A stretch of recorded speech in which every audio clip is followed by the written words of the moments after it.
Assalamu alaikum wa rahmatullahi wa barakatuh. Welcome back again. This is probably going to be like the last one in this big old series for a while because we decided, the brothers here, that maybe we're doing a bit too much of these. But yeah, don't worry. Like afterwards, like I might do this solo and stuff, but we'll see. But yeah, these last two videos are pretty interesting. Why? Because it's just ridiculous. Like I said last time, you both are probably gonna hate me to show you this because some of the stuff is just ridiculous. Like if the other stuff weren't ridiculous enough, these are like even more. But yeah, any introductions before we begin?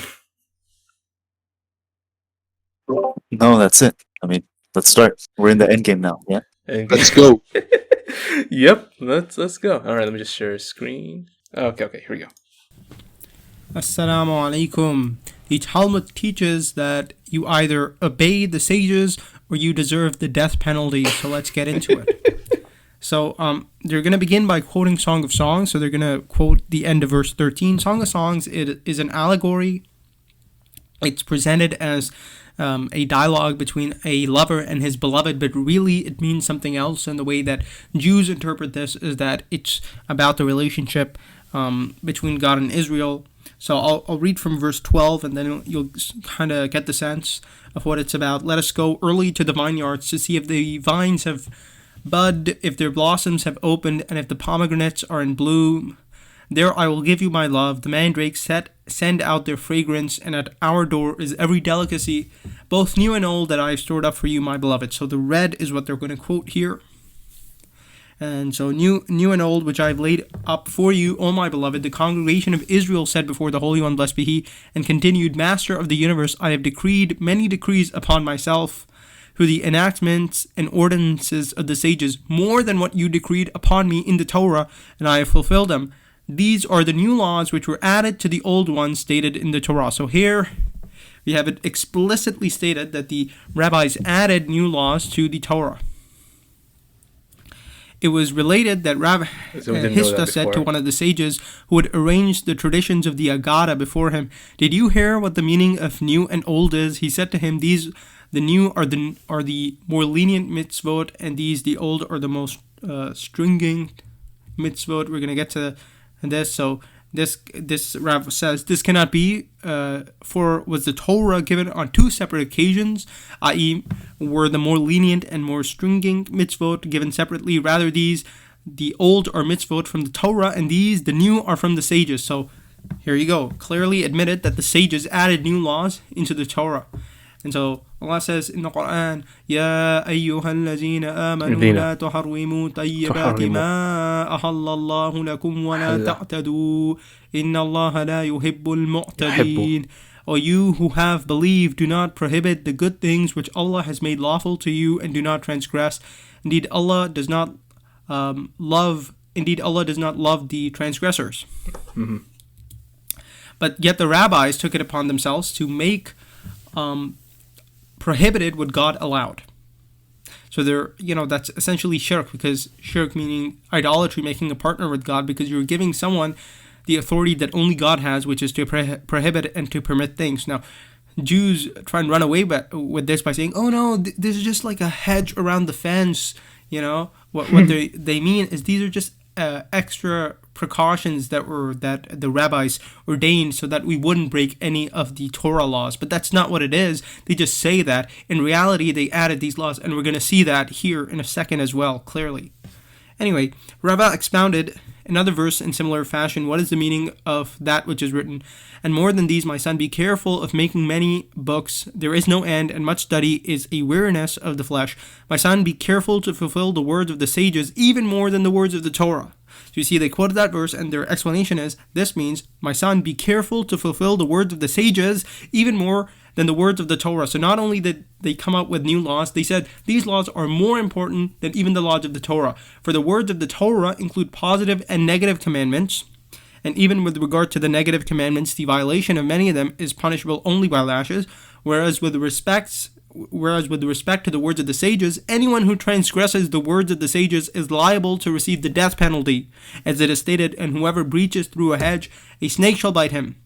Taking hedges to refer metaphorically to decrease. So basically, yeah, they're trying to put themselves as authorities, and yet, who are they? Who are they? They'll be like, hey, don't take the word of the Torah only. You have to just follow us too. Like, you better. It's like, okay, it is shirk. It really is shirk. Yeah, it is. And just to quote another verse from the Quran, it's Surah Al-Baqarah, verse 79. It says, so woe to those people who write the scripture with their own hands, then say, this is from Allah, in order to exchange it for a small price. Yeah. Woe to them for what their hands have written, and woe to them for what they earn. Yeah. Exactly, yeah. Sadaqallah. But yeah, man, it's really it's like shirk beyond shirk. So anyway, the point here is they make up these new commandments, and then they say you have to fulfill these even harder than you have to fulfill the Torah, and if you transgress the words of the sages, you're liable to receive the death penalty. Now, the classic Jewish excuse is, this is just a hedge around the fence, just extra precautions that the rabbis gave us so we wouldn't break the actual Torah. But really, extra precautions? Then why are you getting the death penalty if you don't obey them? That doesn't make any sense. Exactly. If this is just an extra precaution, you should have the option of breaking it. But here, if you break it, you get the death penalty. Lest you say, if the words of the sages are of substance and have such great importance, why were they not written in the Torah? Therefore, the verse states, of making many books there is no end, meaning that it is impossible to fully commit the oral Torah to writing as it is boundless. What is the meaning of the words? And much study in weariness of the flesh. So they say, this teaches that whoever mocks the words of the sages will be sentenced to boiling excrement. What? Which results from the weariness of the flesh of man. So if you don't obey them, you get the death penalty, and then you go to hell, and you're punished with boiling excrement in hell. What the hell? What happened to reincarnation with the 613 laws? Contradictions. Why doesn't he get according to our last video, they should get reincarnated and fulfill the 613 Mosaic law? I know, but it's just also like the sentence to boiling excrement. How did they come up with this? How did they come up with this? God, man, this is what they're saying. Thanks. Now, this rabbi disagrees. It says it is written mock is the word that is written. Rather, the verse must be understood in the opposite manner. Whoever mediates upon them the words of the sages experiences enjoyment as if he had had the taste of meat. But if we go to another place in the Talmud, this idea that if you mock the sages, you get feces poured upon you in hell, and that is your punishment, is here in Gittin 57a in the Talmud. So here they're actually speaking about Jesus, and they say,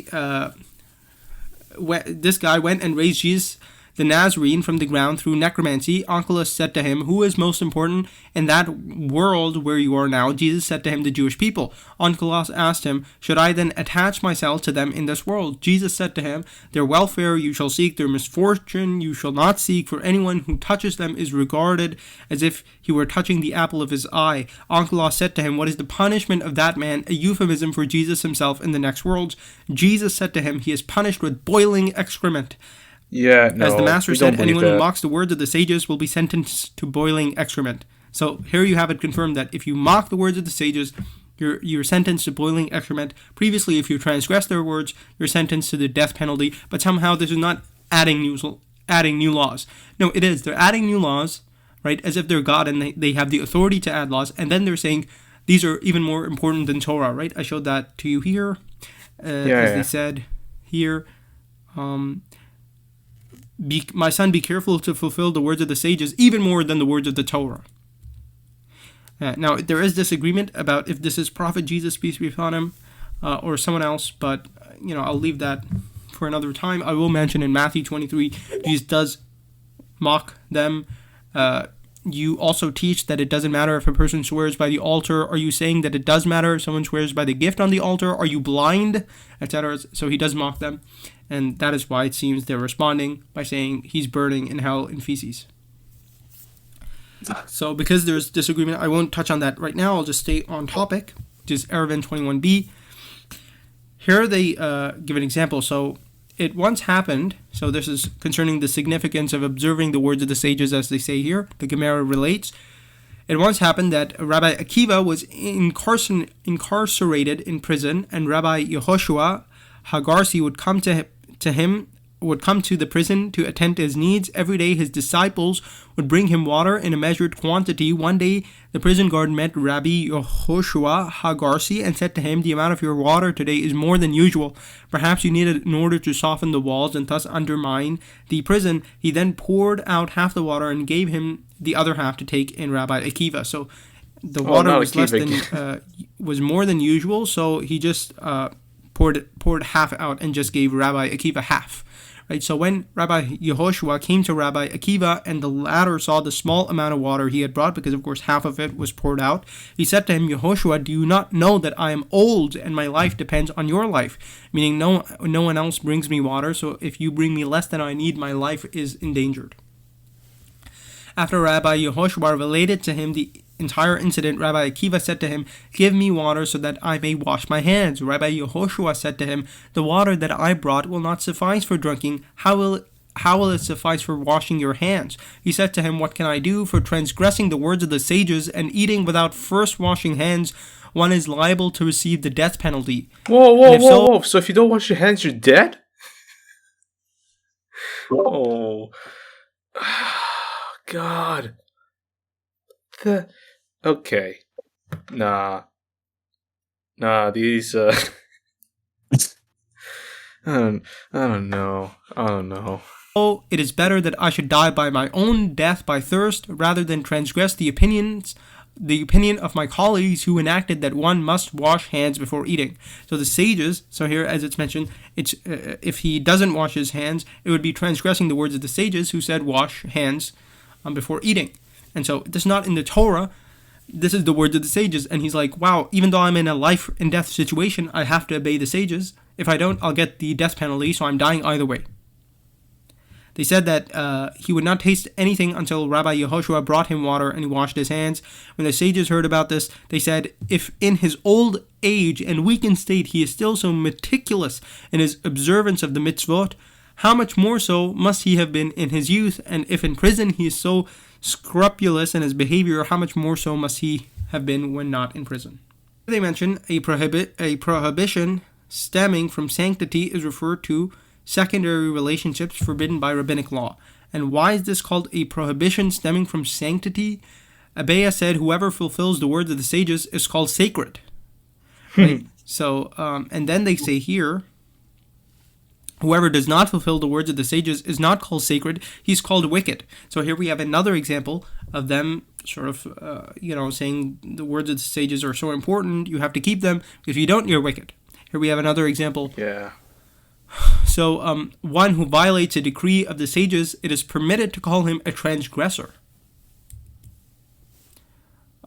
Here they mention that the rabbis essentially have the same authority that the court at the time of Moses had, which included, of course, Moses and Aaron. So, every court that has stood from the days of Moses until now, as it is stated that Moses went up, and Aaron, Nadav, Avihu, and 70 of the elders of Israel. But why were the names of these 70 elders not specified? Rather, this comes to teach that every set of 3 judges that stands as a court over the Jewish people has the same status as the court of Moses. So the court Moses was in charge of, these rabbis have the same authority. Oh, Since it is not revealed who sat on that court, apparently it is enough that they were official judges in a Jewish court. No, that's not what the verse means, and that is not why the 70 elders' names are not mentioned. I mean, we've seen this as a recurring theme already, but like honestly, I mean, if we're gonna have a guy who claims to be more knowledgeable than Moses, like this is they'll make the most craziest stuff up, and that's the thing. It's like do they just not have any shame at all? Like nothing, nothing inside. It's like that one Egyptian guy. It's like is there no blood? It's only water inside of your own body. No blood. But feed them. But yeah, it's like I don't know, man. This is shirk. But if rabbi says so, then you have to believe it. That's it. even if it goes against the Torah, even if it goes against what Moses said, because rabbi is, obviously, more knowledgeable than the prophets. والعياذ بالله, man. Yeah. This is Crazy. It's not mentioned because why would you mention those names? It would just take up space and be of no benefit. Right, so the reason why were the names not specified? The reason is that a person not say, I so-and-so the judge in my time, like Moses and Aaron, if so-and-so like Nadab and Avihu, is so-and-so like Aldad and Medad. So they're essentially trying to say we have the same authority as Moses. And the reason that the 70 elders are not mentioned is because we have the same sort of authority as the court of Moses. It's ridiculous. اتخذوا أحبارهم ورهبانهم أربابا من دون الله والمسيح ابن مريم وما أمروا إلا ليعبدوا إلها واحدا لا إله إلا هو سبحانه عما يشركون. They've taken their scholars and monks as lords besides Allah, and also they've taken the Messiah, the son of Maryam, and they were not commanded except to worship one God. There is no God worthy of worship except Him. Exalted is He above whatever they associate with Him. This verse about Jews and Christians. قل يا أهل الكتاب لستم على شيء حتى تقيموا التوراة والإنجيل وما أنزل إليكم من ربكم ولا يزيدن كثيرا منهم ما أنزل إليك من ربك طغيانا وكفرا فلا تأس على القوم الكافرين. So remember, they were saying that the rabbinic laws are more important than the Torah. Say, O people of the book, you have nothing to stand on unless you observe the Torah and the Gospel and what has been revealed to you from your Lord. And your Lord's revelation to you, meaning the Prophet, meaning this Quran, and your Lord's revelation to you will only cause many of them to increase in wickedness and disbelief. So do not grieve for the disbelieving people. Yeah. Especially why like this. Follow the Torah and Gospel? What are we looking for in the Torah and Gospel? The fact that both of them mention the prophethood of Prophet Muhammad, peace be upon him. They prophesize his prophethood. They give good news and they command you to follow him. So when you look in the Torah and Gospel, they command you to follow the Prophet Muhammad. So you must follow him. As Allah mentioned, الذين يتبعون رسول النبي الأمي الذي يجدونه مكتوبا عندهم في التوراة الذي يجدونه مكتوبا عندهم في التوراة والإنجيل. Those who follow the messenger, the unlettered prophet, whom they find written in what they have of the Torah and the Gospel. Or whom they find written with them in the Torah and the Gospel. And yeah, that's it for that one. So, overall thoughts? I was going to quote some more Quran verses in relation. I'm not sure if you already quoted them. Yeah, so again, another verse.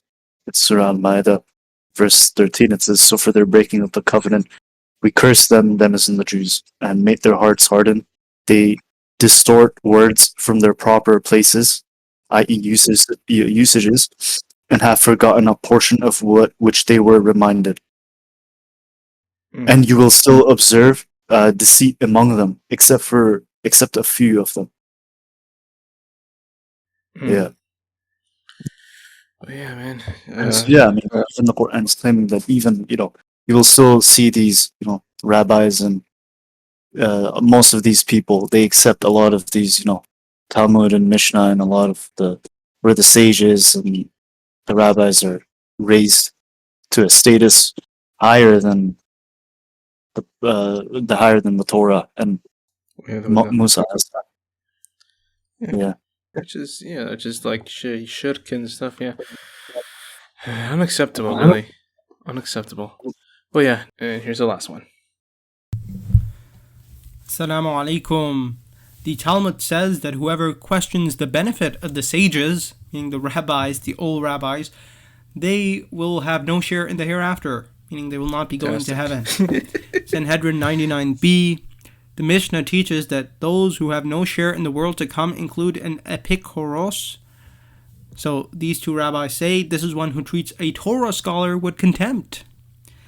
Right, so then another one says, another opinion, this is one who treats another with contempt before a Torah scholar. The Gemara is asking, so essentially, it asks certain questions about one who treats another with contempt before a Torah scholar. But then it says, but according to the one who says that one who treats a Torah scholar by himself with contempt is the epikuros mentioned in the Mishnah, how would he characterize one who interprets the Torah inappropriately? Then they say it is like this person. Isn't that what the Then they mention, sages did? and there are, and Pardon? Isn't that what the sages did? I mean, this is like. I mean, look. The moral story is just don't piss off Hagrum, okay? there are those who teach this dispute with regard to the latter clause. One who interprets the Torah inappropriately has no share in the world to come. So these rabbis say this is one who treats a Torah scholar with contempt. So there you have it. Again, the people who do not have any share in the world to come. Amongst them are those who treat a Torah scholar with contempt. So treating the rabbi with contempt means you're never going to get to heaven. Okay? This is one of the opinions related. The Gemara asks, according to the one who says that one who treats a Torah scholar himself with contempt is the one mentioned in the Bereda who interprets the Torah inappropriately, one who treats another with contempt before a Torah scholar is characterized as the epikuros mentioned in the Mishnah. So then again they mention some things, and then here they're talking about, okay, so according to the one who says that one who treats another with contempt before a Torah scholar, so remember this was the other opinion, that you're treating someone with contempt in front of a Torah scholar. So how would he characterize the epikuros mentioned in the Mishnah? Like whom does he conduct himself? Rav Yosef says it is referring to one who conducts himself like those who say, in what manner have the sages benefited us with all their Torah study? They read the Bible for their own benefit, and they study the Mishnah for their own benefit. So the first opinion is, if you treat a Torah scholar with contempt, you're never going to get to heaven. You're going to have no share in the world to come. The second opinion, which is that it's treating someone with contempt before a Torah scholar, that also includes someone who questions the benefit of sages. So what have the sages ever done for us? You do something like that, no heaven for you. So, if he's fed up. Then they say that person who questions the benefit provided by sages is also in the category of the one who interprets the Torah inappropriately. So before they were saying that one of the people, that someone who interprets the Torah inappropriately is like Manasseh, but it also includes people who question the benefit of sages. So doing something as simpler as questioning the benefit of sages, because I mean some of the things we find in their writings are pretty questionable. Pretty? Well, you have no heaven, right? And look at the evidence they bring. The evidence is, if not for my covenant, I would not have appointed day and night the laws of heaven and earth. Jeremiah 33:25. How is this evidence for their claim? It's not, right? Yeah. So anyone would look at that and say, this is your evidence? This seems kind of weird, right? Questions them in a way like that, and then says, well, maybe they're not really providing us benefit. Whoa, you're never gonna get to heaven. Yeah. And they say this because the eternal covenant of the Torah is responsible for maintaining the existence of the entire world. Okay. Move on. So, rather, the epikuros, someone is saying that it's someone who conducts himself like one who sits before his teacher, and a halakha that he learned from another place happens to fall into his consciousness, and the student says, this is what we say there, and he does not say deferentially, this is what the master said, even if he did not learn that matter from his teacher. So not saying master, not saying that your rabbi is your master, right? Just naming him. This means that you're never going to get to heaven.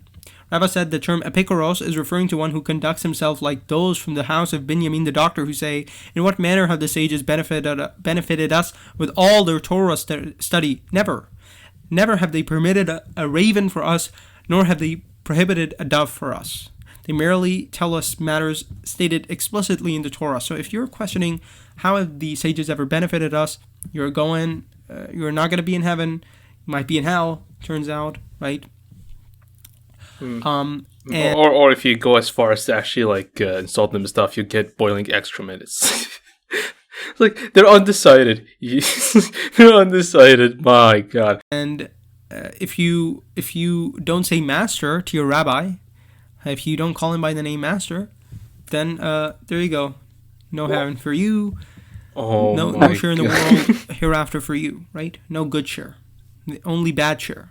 right? Hell, etc. The Gemara relates with regards to Rava, when they would bring a possible tarifa from the house of Binyamin before him, when he would see in it a reason to permit its conception, Rava would say to them, "See that I am permitting a raven for you, and this is an animal that appeared forbidden." When he would see in it a reason to prohibit its conception, Rava would say to them, "See that I am prohibiting a dove for you." So they're changing the laws of God. Rav Papa says, the epikuros mentioned in the Mishnah is referring to one who conducts himself like one who says, "Those sages," with contemptuous overtones. The Gemara relates that Rav Papa himself forgot in one instant and said, "Like those sages," and he observed a fast to achieve atonement for expressing himself in that manner. So if you say, "Oh, those sages," well, no hereafter for you. Oh my god. Like, it's just...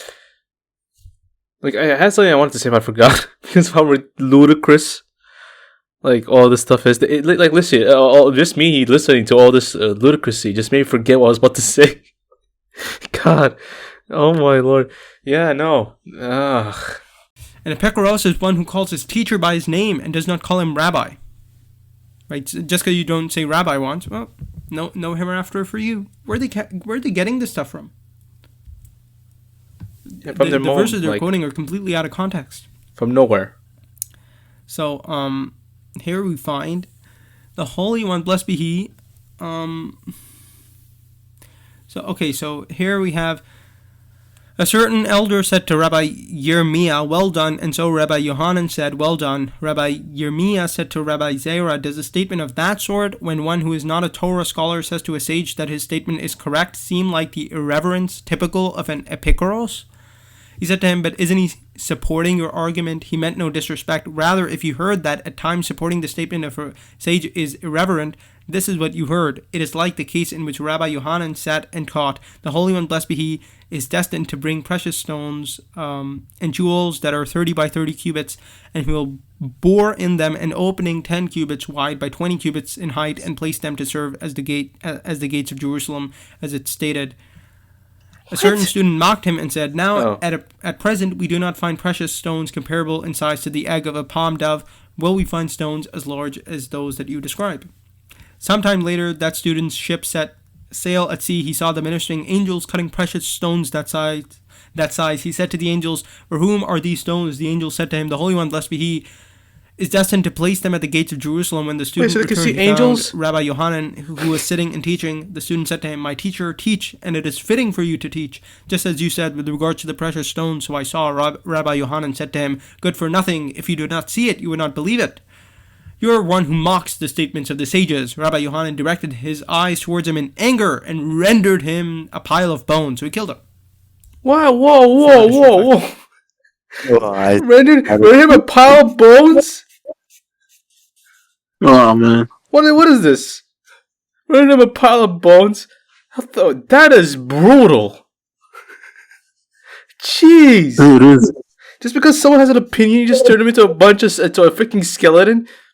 God. I mean, if we're gonna take that whole pile of bones thing literally, he literally killed him, skinned him alive to the very bones, and just left him like that.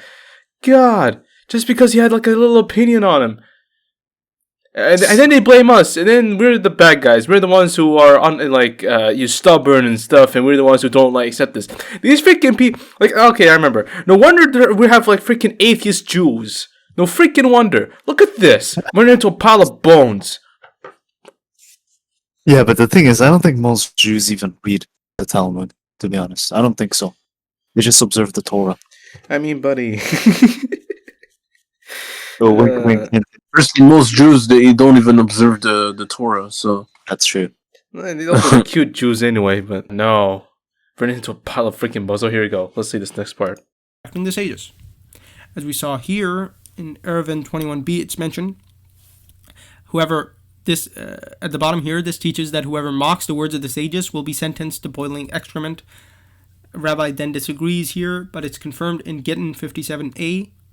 So you can see this, as the Master said, anyone who mocks the words of the sages will be sentenced to boiling excrement, and this is why they say that Jesus, the Nazarene, is in hell boiling in excrement. As Allah mentioned, اتخذوا أحبارهم اتخذوا. ورهبانهم أربابا من دون الله والمسيح ابن مريم المسيح. وما أمروا إلا ليعبدوا إلها واحدا لا إلها إله واحدا. إلا هو سبحانه عما يشركون. So this is about the Jews and Christians. They have taken their scholars and monks as lords besides Allah, and also the Messiah, the son of Maryam, meaning the Christians have also taken him as Lord besides God. They were not commanded except to worship one God. There is no God worthy of worship except him. Exalted is he above whatever they associate with him. So who are the people who are actually not going to have any share in the hereafter? Is it these people who sort of speak about the sages this way? No. إن الذين يشترون بعهد الله وأيمانهم ثمنا قليلا أولئك لا خلاق لهم في الآخرة ولا يكلمهم الله ولا ينظر إليهم يوم القيامة ولا يزكيهم ولهم عذاب أليم. Indeed, those who purchase in exchange for Allah's covenant and their oaths a small price, those there is no share for them in the hereafter, nor will Allah speak to them, nor will He look at them on the day of resurrection, nor will He purify them, and for them is a painful punishment. Now this ayah is general, but it comes in a context of a discussion mainly here with Jews. Jews are being spoken to, and then this ayah comes, and this is sort of one of the ways that the Quran frames the Jews in Medina. And so this ayah, its primary application amongst the first audience of the Quran were the Jewish people in Medina at the time. Amongst those who purchase in exchange for Allah's covenant and their oaths a small price are these types of sages and the rabbis and the Jews who follow them when they're clearly wrong, and everyone can tell that they're taking words out of context and they're making stuff up, yet they follow them. Why? Because they want acceptance from the Jewish people. They don't want to be looked down upon, because anyone who rejects these types of things is rendered a heretic by Jews. And of course, the other problem with rejecting the oral Torah is then you don't know who wrote the Tanakh. You don't know, Moses wrote this book, David wrote this book. You have no idea, nor do you know the vowel pointing. So it's problematic in that way. But also, you get really blasted by the community who starts hating you. So in order to gain the acceptance of the community, let's just believe all this stuff when they're clearly wrong. Exactly. And that's it, honestly. Until, of course, if you were to plan to come back and stuff. But yeah, I mean, it's pretty obvious, but what are your thoughts? Yeah, it's pretty obvious. Yeah, not shocked. Yeah. It's great how the Quran, even just like, it's amazing because I've heard many, like a lot of the reverts, Sajid Lipam and Yusha Evans, they said how, they believed in the Quran after reading just a couple chapters, right? Mm-hmm. That's how, amazing it is when you really don't have to read the whole book to understand the message. So even, for like a Jew, if he reads the first like 5, 6, 7 chapters of the Quran, first 7 surahs maybe, it's like Allah's kind of refuting his ancestors and the corruption that they brought upon themselves. Yeah. Right. It talks about how the breaking of their covenant and all the things that they did, and the Jew would easily recognize a lot of these things being mentioned in the Tanakh. The book of Isaiah, like me and Jesus the Muslim we were reading the other day, like literally at the start of the book of Isaiah is the children of Israel being cursed and refuted by God. So, it's easy for a Jew to really, have the Quran make sense to them and accept their wrongdoings. Yeah. Yeah. Honestly, like overall, like we've learned a lot of like creepy, depraved, and messed up stuff just from these few videos. And the playlist, we haven't finished, like I said, like there's even more videos, but we want to like stop it here because I think it's been going a little bit too far. And it's already I guess the points have been made clear, but you can always like in the description you can always watch that playlist and see like continue the stuff on your own until maybe like if I think about it again I might come back, but we'll see. But yeah, like I think that's good enough. it's good enough to tackle Judaism and to show the folks at home and everything that as much as they claim, oh, we're monotheistic, oh, we're this, oh, we're that, just look at their scripture, look at what they have, look what they wrote in their many weird books that I don't even know where they got them from. Like half of the stuff they made up and they're just using it as actual Torah and stuff from depraved acts, from boiling excrement to, like, I don't know, claiming the biggest claims against Allah. Honestly, this has been like this entire series has been really eye-opening towards like how like the evil and dark secrets behind like the highest quality works like Jews and stuff. But look, we have respect to the Jews and everything. Like especially I'm a Semite and stuff, so they're my cousins and stuff. But just to them, like just a heart to heart, from a human being to another, like no shame, nothing. Like there's just nothing when it comes to all the stuff these people have wrote, and some of these people just take it as truth and just roll with it. Like no any amount of like thought put into this. Like what was the point of God creating a brain then? What was the point of like using deductive reasoning and basic logic when it comes to like half of these things? It's I mean, as much as they say, oh, Judaism is similar to Islam and Christianity is similar to Islam. I mean, sure, Abrahamic faiths and stuff, but again, no, it's like, no, like it's we're not this, we're not the like we all cringed. Like in every video, we cringed because all the stuff we've seen goes against what we're taught, goes against what Allah and the Rasul and Rasulullah Sallallahu Alaihi Wasallam taught. This goes against everything we know. And it even basically goes against reality as well, even though they try to make it so. From also, it goes against the Torah. Oh yeah, the very thing that they're actually reading and stuff and believing in, it goes against that. They just make up like weird like the definitions when it's not even there. Weird inferences that no allusions support them with their matters. Honestly, these beings are quite frightening. Of course, fear Allah and everything, but still, they're quite frightening if they believe in all of this without any form of thinking. Alright. Well, yeah, guys, closing statements before we wrap this up. Okay, I'll add one more thing. You mentioned earlier that, we learned a lot of things about the their deep subjects, the Talmud and the Zohar, etc. But we also learned how the Quran really refutes a lot of mentions, not directly, but, refutes a lot of the blasphemy, Mm-hmm. And sometimes if you were to read the Quran in its own, you wouldn't really understand who Allah's, giving this message to. Like, I'll give you an example. One thing that always comes to my mind is how Allah says He didn't create everything for sports, for amusement, lovers. Now, when you read these Jewish texts, right? Mm-hmm. Then you kind of start to understand. Okay, I get who this is being directed towards, even though it's not specific. Yeah, it hasn't been direct. Yeah.